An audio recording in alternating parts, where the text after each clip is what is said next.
विवर्तन फ्रिंजों की स्थिति तथा चौड़ाई का शेष भाग है इस वीडियो में।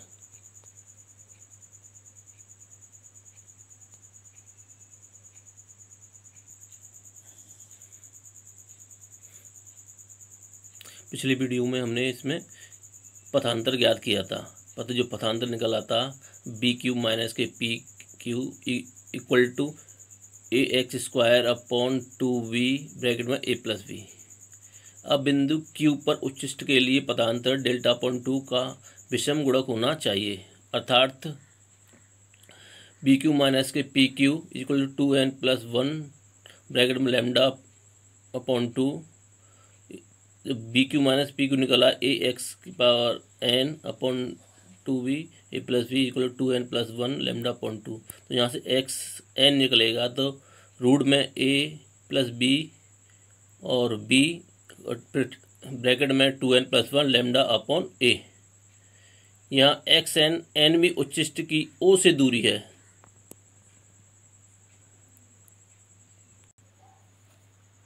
या एक्स एन इक्वल टू के रूट के अंदर 2n प्लस 1, या K equal to B bracket में a plus B lambda upon 2 क्या है, ये कांस्टेंट है। यह व्यंजक विवर्तन प्रतिरूप में n वे उच्चिष्ट यानी मैक्सिमम स्थिति को बताता है। यानी जहाँ k की जो वैल्यू ली है हमने k equal to B root में a plus B lambda upon a, यहाँ पूरा ब्रैकेट में है ये और रूट में है, ये एक नियतांक है। यह व्यंजक विवर्तन प्रतिरूप में n वे उच्चिष्ट की स्थिति को बताता है। बिंदु O से क्रमिक उच्चिष्ट की दूरियां निम्न होंगी। ये x इक्वल टू हमने बन रखा, पहले स्टार्ट करेंगे n इक्वल टू 0 1 2 3 से। तो x1 जो निकलेगा वो k निकलेगा, x2 जो निकलेगा k रूट के अंदर 3, x3 जो निकलेगा k रूट के अंदर 5 डॉट डॉट डॉट। अतः बिंदु O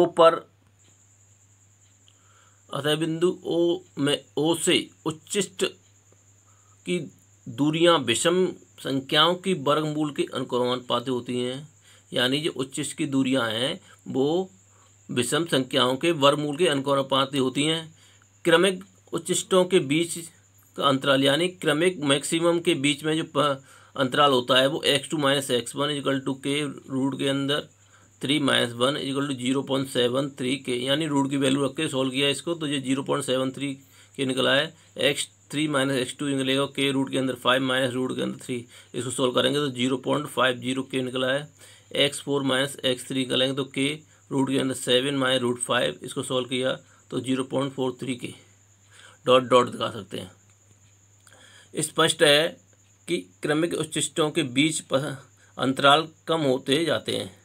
देखो पहले क्या था, x2 माइनस x1 निकाला तो हमें 0.73 था के, अब दूसरा x3 माइनस x2 निकाला है तो 0.50 के, यानी कम हो गया। पे 7.73 था, अब 0.70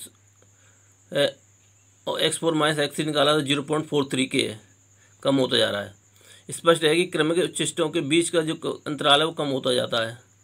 इसी प्रकार बिंदु O पर निम्नलिखित के लिए निकालेंगे पथांतर। तो बी क्यू माइनस के P Q equal to 2n bracket में लैम्डा अपॉन 2। तो इस B Q minus P Q की वैल्यू रख देंगे तो क्या है ए एक्स की power n square 2b bracket में A plus B equal to 2n lambda upon 2। X की जो वैल्यू निकल रही है 2b ब्रैकेट में a plus B N lambda upon a, जहाँ n या एक्स एन है, एक्स एन या एन है वो सिविक्स में एन की में एक्स एन वे उच्चिष्ट एन भी निम्नलिखित की ओ से दूरी है, यानी मिनिमम दूरी है ओ से। तो एक्स एन इक्वल टू के रूट के अंदर 2n हो गया, जहाँ के इक्वल टू माना गया बी ब्रैकेट में a plus B lambda upon a root के अंदर एक नियतांक है। यह व्यंजक विवर्तन पैटर्न में n वे निम्नलिखित की स्थिति बताता है, यानी मिनिमम n बी की मिनिमम स्थिति बताता है। बिंदु O से क्रमिक निम्नलिखित की दूरियां निम्न होंगी, यानी x1 यानी n इक्वल टू 1 1 2 3 रखा तो x1 इक्वल टू के रूट 2, x2 बराबर k√4, x3 बराबर k√6 डॉट डॉट। अतः निम्नलिखितों की ओ से दूरियां सम संख्याओं के वर्गमूल के अनुक्रमानुपाती हैं। देखो सम संख्याओं के वर्गमूल के अनुक्रमानुपाती, सम 2 है, 4 है, 6 है, 8 आएगा, सम संख्या है ना सारी, तो वर्गमूल के अनुक्रमानुपाती होती हैं। तथा क्रमिक निम्नलिखितों के बीच अंतराल जो होगा x2 माइनस x1 बराबर है के रूट के अंदर √4 माइनस √2, तो जो सॉल्व किया था 0.58 के। x3 माइनस x2 सॉल्व किया था रूट के अंदर √6 माइनस √4, इसको सॉल्व किया 0.49449 के। क्रमिक निम्नलिखितों के बीच जो अंतराल भी घटते क्रम में है, यानी ये भी कम हो रहा है, उसमें भी कम हो रहा था और इसमें भी कम हो रहा है। अतः ओ से दूर जाने पर फ्रिंजें पास आती हैं।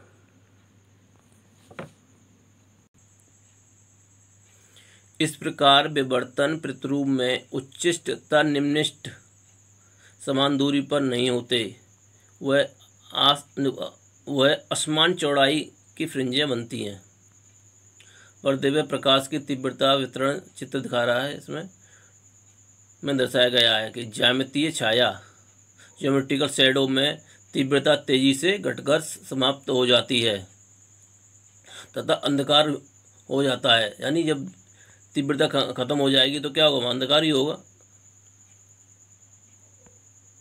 ज्यामितीय छाया से बाहर दीप्त तथा अदीप्त फ्रिंजों का प्रतिरूप मिलता है।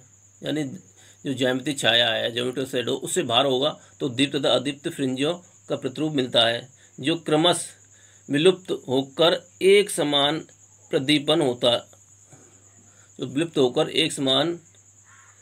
प्रदीपन देती है।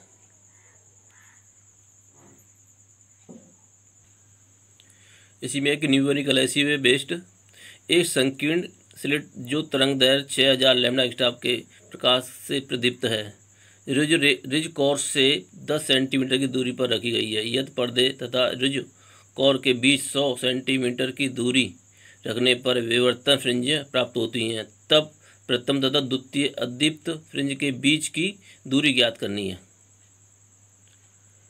यानी इसमें जो ज्यामितीय छाया यानी ज्योमेट्रिकल शैडो है से बाहर एन वी अदीप्त फ्रिंज की चौड़ाई के लिए फॉर्मूला लगाएंगे। तो जो फॉर्मूला है वो xn = 2b a + b N lambda upon a, सबका रूट में है पूरा। और दिया क्या क्या हमारे पास, तो वो दिया a बराबर 10 सेंटीमीटर, b बराबर दे रखा 100 सेंटीमीटर और लैम्डा दे रखा 6000 एंगस्ट्रॉम। तो चेंज किया तो सेंटीमीटर में, तो 6 × 10⁻⁵ सेंटीमीटर में आ गया। तो रखेंगे xn = 2, a की वैल्यू 2 और b की वैल्यू 2 × a की वैल्यू दे रखी है 100, ब्रैकेट में 10 + 100 और लैम्डा की वैल्यू 6 × 10⁻⁵ और n रही और अपॉन में a की वैल्यू 10। तो सॉल्व किया तो 0.363 सेंटीमीटर आया।